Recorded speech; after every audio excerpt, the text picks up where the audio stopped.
To make the parrot, start by folding along the diagonal, and then make a centre fold along the triangles of both sides.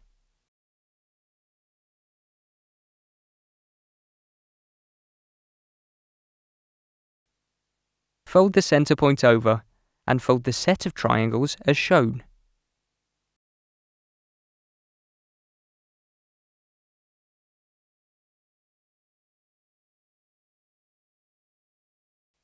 Now fold over the centre point and then turn the model over.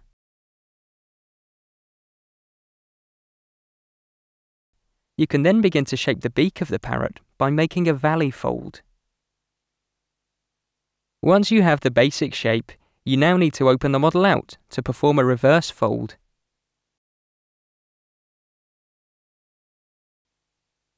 You now need to fold the tail of the model, and again, open it back out to make a reverse fold.